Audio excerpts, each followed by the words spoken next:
Welcome to day 7 Vrindavan. आज आमचा शेवटचा दिवस आहे आणि फर्स्ट हाफमध्ये आम्ही निघणार आहे. म्हणजे फर्स्ट हाफच्या नंतर संध्याकाळपर्यंत आम्ही इथून निघणार आहे. आणि आजच्या दिवसाची सुरुवातच इतकी सुंदर झाली आहे, इतकी भारी झाली आहे की एक्सप्लेन नाही करू शकत. कालचं टोकन जे होतं ते टोकन घेऊन आज पहाटे 3:30 वाजता मी मंगला आरतीला गेलो. मंगला आरतीनंतर एकांतिक वार्तालापमध्ये बसण्याचा चान्स मिळाला. अर्धा तास प्रेमानंदजी महाराज आमच्या समोर होते. इतकं प्रसन्न वाटत होतं, मी तो एक्सपिरियन्स शब्दात शेअर नाही करू शकत. Once in a lifetime movement होती. म्हणजे कधीच परत मला नाही वाटत असा अनुभव परत दुसरा कधी घेता येईल. माझा मित्र प्रथमेश, त्याचा प्रश्न सिलेक्ट झाला तर एकदम महाराजांच्या जवळ बसायचा चान्स मिळाला, महाराजांशी वार्तालाप करण्याचा चान्स मिळाला. मीच इतकं प्रसन्न फील करतोय. मी इमॅजिन पण नाही करू शकत त्याला कसं वाटत असेल. प्रथमेश, तुला कसं वाटतंय? आम्ही सध्या दोघे एकदम 7व्या आसमान पर आहेत. खूप भारी वाटतंय, खूप भारी. म्हणजे आम्ही जो एक दिवस एक्स्ट्रा थांबण्याचा डिसिजन घेतला होता, ट्रेन वगैरे तिकीट कॅन्सल करून एक दिवस एक्स्ट्रा थांबण्याचा डिसिजन घेतला होता, तो वर्थ इट झाला असं म्हणू शकतो. महाराजांचं दर्शन झालं, खूप सुंदर वाटलं. जवळपास 2-2.5 ते 3 तासाच्या आसपास आम्ही आश्रममध्ये बसून होतो. सकाळची मंगला आरती, ते एकदम प्रसन्न वातावरण, सत्संग झालं एक तासाचं, ते पण अगदी प्रसन्न वाटलं. आणि त्याच्यानंतर महाराजांचं दर्शन म्हणजे नेक्स्ट लेवल. आता मी चाललो आहे इथून रंगनाथ स्वामी मंदिरला, ज्याचा 11 वाजताचा टायमिंग आहे बंद होण्याचा.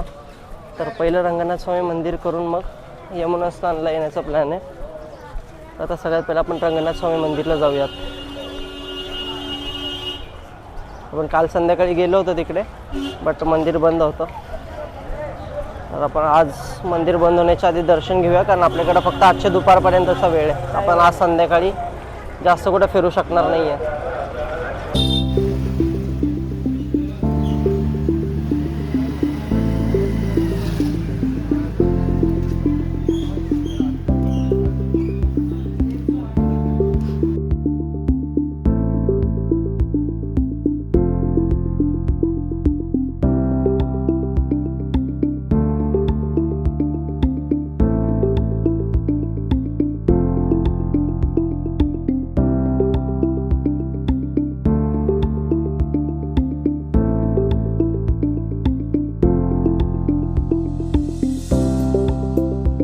रंगनाथ स्वामी मंदिर, या मंदिराला रंगजी मंदिर असंही म्हणतात आणि हे भगवान विष्णूंच्या रंगनाथ या रूपाला समर्पित आहे. म्हणजेच शेषनागावर आराम करत असलेला विष्णूंचा सुंदर आणि शांत अवतार. आता याचा इतिहास बघितला तर हे मंदिर साधारण 1851च्या आसपास बांधले गेले.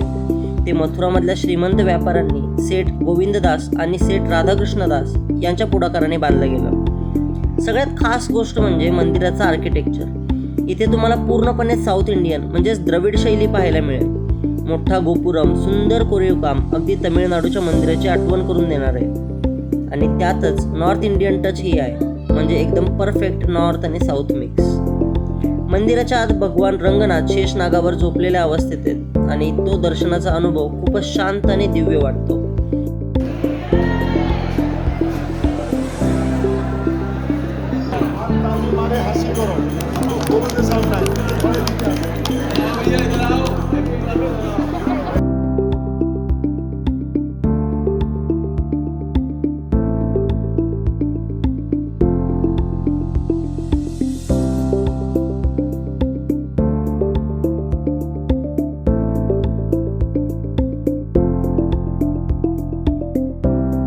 या दुसऱ्या गेटमधून आपण बाहेर आलो की आपल्याला इथं एक कुंड बघायला मिळतं आणि हा परिसर आहे थोडंसं मोठा आजूबाजूला.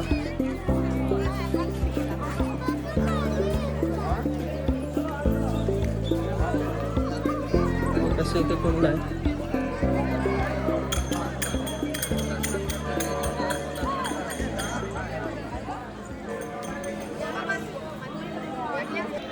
हे एक्झिट गेट मंदिराचं.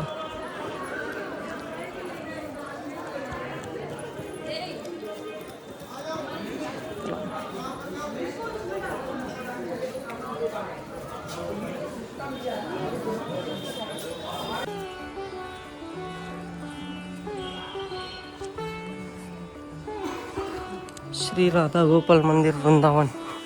बस इथं आता इथं बस इथं इथं इथं बस इथं बस ना इथं बस बस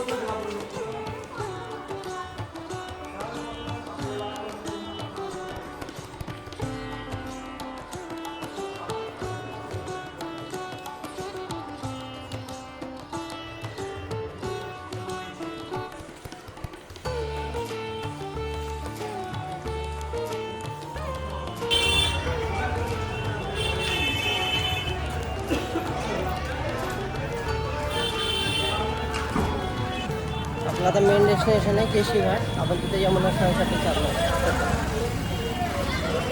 आणि हा कालचाच एरिया आहे जिथं आपण काल गोपेश्वर महादेव वगैरे दर्शन करायला आलो होतो.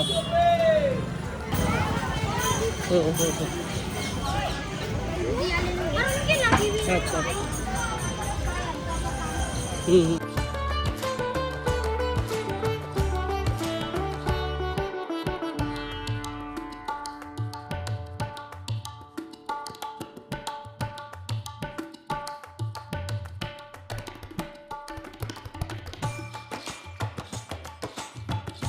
वृंदावनमध्ये आल्यापासून आज पहिल्यांदा यमुना घाटावर आलो आहे.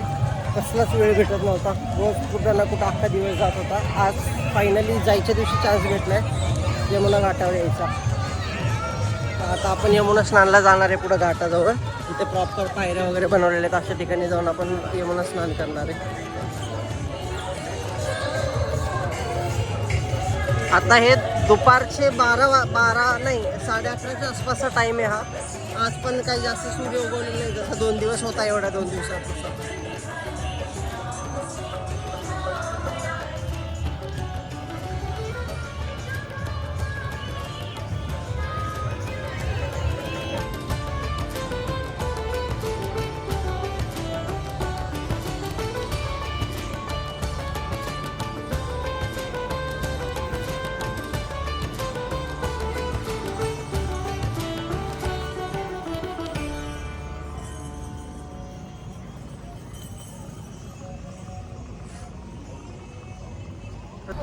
इथे आंघोळ या साईडला करायची होती बट इकडे पाणी खूप जास्त खराब आहे. तर आपण नदीच्या त्या साईडला जाणार आहे. तर आपण बोटने जात आहे. त्यांनी 50 रुपये एकाचे सांगितले. तिकडे सोडायचं प्लस परत इकडे घेऊन यायचं.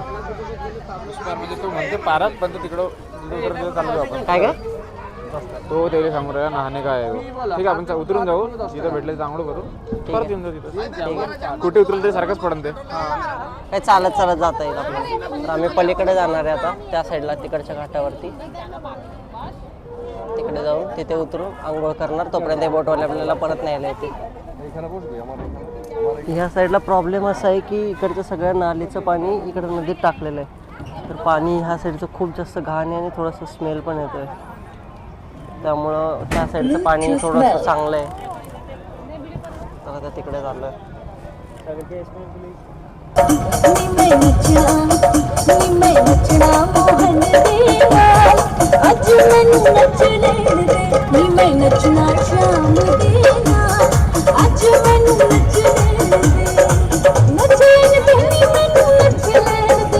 बाई नाचू नको.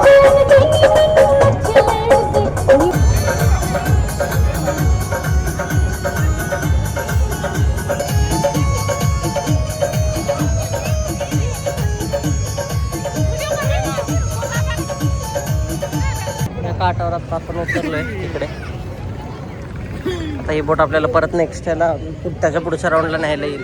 आपण आता ह्या साईडला कुठेतरी स्नान करून घेऊ. इकडे पाणी थोडं स्वच्छ आहे.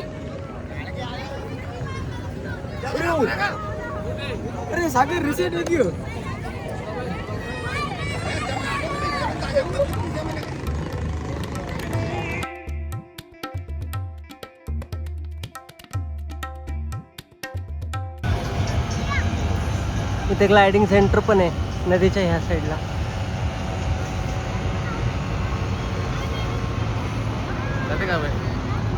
हे किती सेफ आहे काय सेफ्टी नॉर्म्स ते फॉलो करतात आय डोंट नो बट आहे.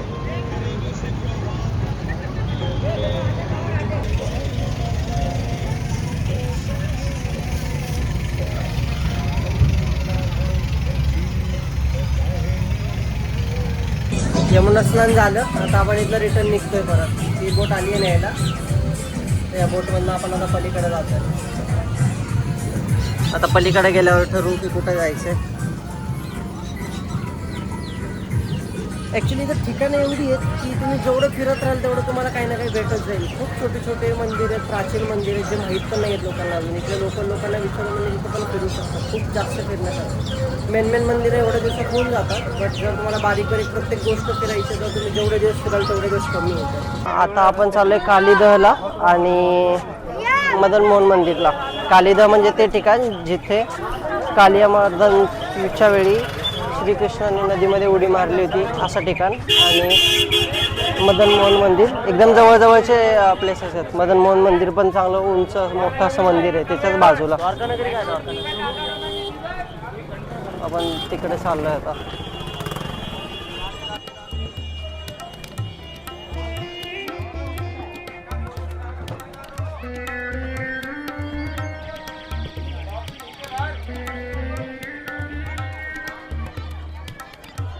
केशी घाटवरून जो रस्ता केलीकुंजला जातो त्या रस्त्यावरती हे दोन्ही पण ठिकाण आहेत. एक कालिदा आणि दुसरं मदन मोहन मंदिर. हे कालिदा ह्याच लाईनमध्ये थोडंसं पुढे आहे आणि हे जे दिसते मागे ते मदन मोहन मंदिर आहे.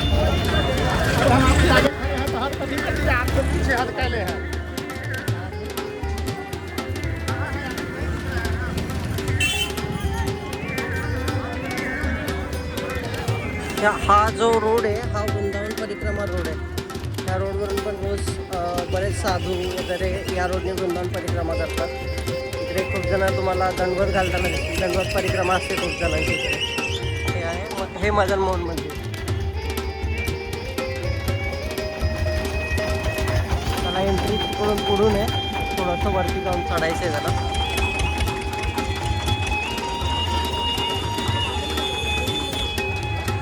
इथून मदन मोहन मंदिरला एंट्रन्स आहे. इथून त्या पायऱ्या चढत वरती जायचं.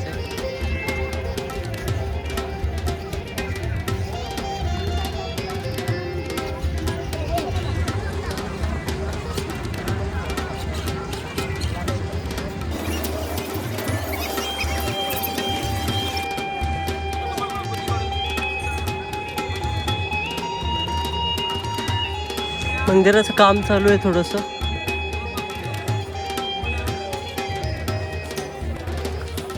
थोडासा जीर्णोद्धार वगैरे सुरू आहे मे बी.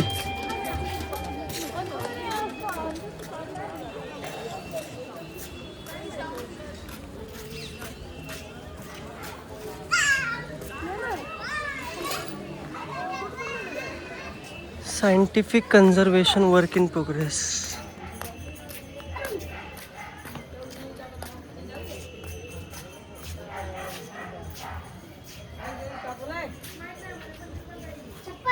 तर हे मंदिर बंद आहे.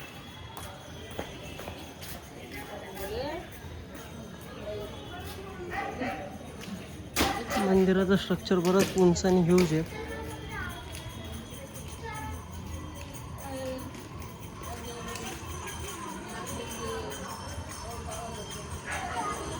इकडून पण वर आणि खाली जायला पाहिजे.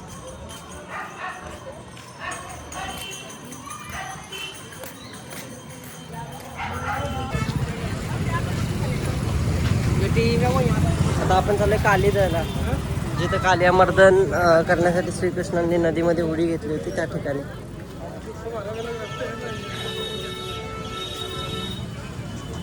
हेच इथे हे समोर ते मंदिर आहे. आता जे गेलो होतो ते मदन मोहन. आणि जस्ट थोडंसं पुढे आले की इथून कालिदाची एंट्री आहे.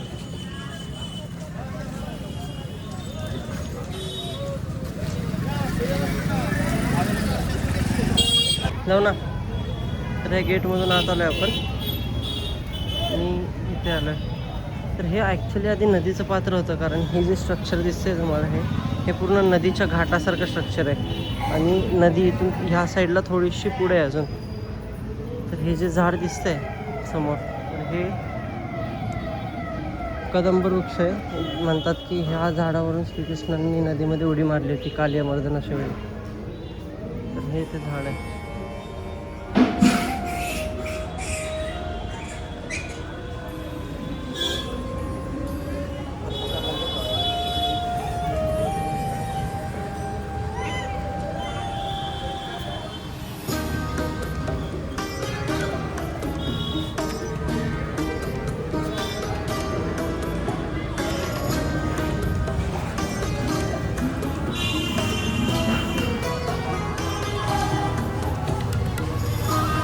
पाहिजे कालियामर्दनाचे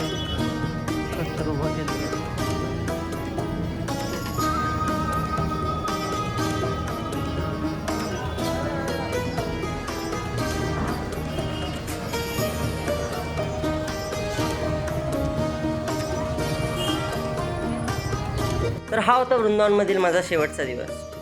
या सिरीजमधील पहिला ते शेवटचा दिवस तुम्हाला कसा वाटला मला नक्की कळवा. या सिरीजसोबत तुमचा अनुभव कसा होता मला कमेंटमध्ये सांगायला विसरू नका. आणि अशाच मजेशीर व नवनवीन प्रवासांसाठी चॅनलला सबस्क्राईब करून पुढच्या व्हिडिओची वाट नक्की पहा. राधे राधे.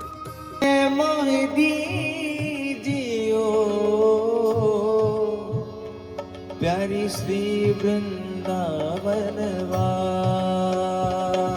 श्री वृंदावन श्री